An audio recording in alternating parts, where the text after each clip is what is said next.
الاختيار بيكون على الكلمة اللي هي الورق. العمل الناجح بياخد كل الناس اللي بتشتغل وينجح بيهم، لأنه دور جيد جدا. في عمل دون المستوى هيعدي مرور الكرام.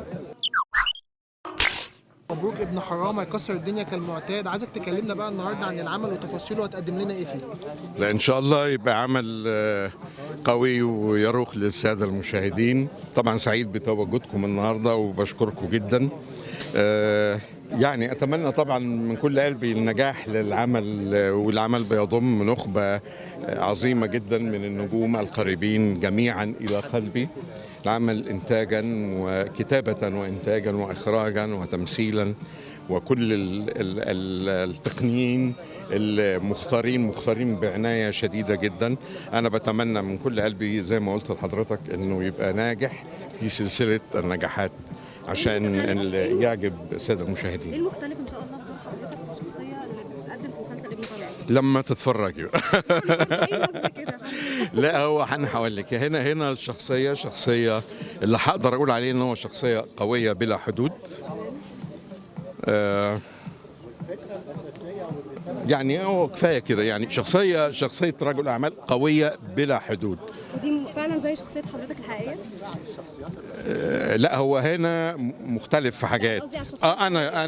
انا في حياتي يعني شخصيتك قويه اكيد. بس شخصيه قويه، بس يعني عندي عواطف وعندي مشاعر ويعني في فرق كبير جدا بين انك انت تبقي شخصيه قويه وتبقي شخصيه قويه بلا مشاعر وبلا احاسيس. لا ده الكلام ده ما ينفعش. والانسان الصح انه يبقى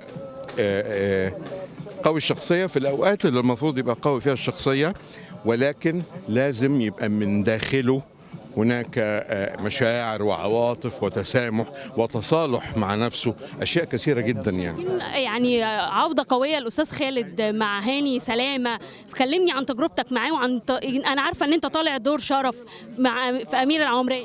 طبعا انا سعيد جدا بالعمل كمان في امير العوامري، عمل ضخم جدا وسعيد جدا ان انا بتعامل مع كافه النجوم، هاني سلامه ومجموعه النجوم كامله عشان لا ما ننساش حد يعني. سعيد جدا وسعيد ايضا في هذا العمل.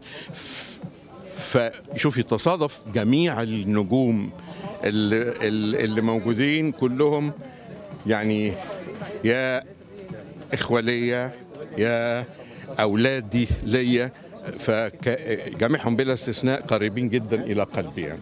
اختيار حضرتك للشخصيه بيكون بناء اختيار حضرتك لتجسيد الدور بيكون بناء الاختيار بيكون بناء نمرة واحد على الكلمة اللي هي الورق.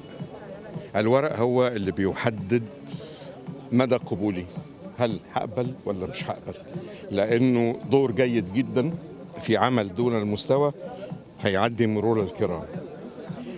ولكن لابد أن يكون العمل قوي جدا والشخصية قوية جدا، يعني مؤثرة جدا. حتى لو كانت مكررة، بس ما بتبقاش مكررة في تفاصيل، ولكن الاثنين دول بيكملوا بعض. العمل الناجح بياخد كل الناس اللي بتشتغل ويعلى بيهم وينجح بيهم. استاذ خالد حضرتك دايما مش حد بيختارك في دور الشر. ده ليه؟ يعني دايما دور لا ازاي؟ مين اللي قال الكلام؟ طبعا حصل كتير ادوار مين اللي قال الكلام؟ بس اكتر الدور الطيب الجدع المحترم الجنتلمان. بس الشر انا عملت، يعني طبعا بشكرك يعني، بس الشر انا عملت ادوار شر كثيره جدا يعني. بس برضه في خضره دي ما تطلعش شر، يعني دايما العيون الخضره دي ما تطلعش. ليه الشر ده بالعكس. انت عارفه الادوار اللي فيها شر وشر ذكائي بالذات بتبقى جميله جدا بالنسبه للفنان، لانه بيبذل فيها مجهود ودراسه واشياء كثيره جدا يعني بقول لك انا عملت ادوار شر كثيره جدا. شر بس مصاحبه للجنتلمان والشياكه والذوق، ملهاش علاقه يعني. مختلفه شويه عن الشر. الحمد لله. ما هو الشر الجميل هو الشر الذكي، مش اللي بالملامح والحاجات. لا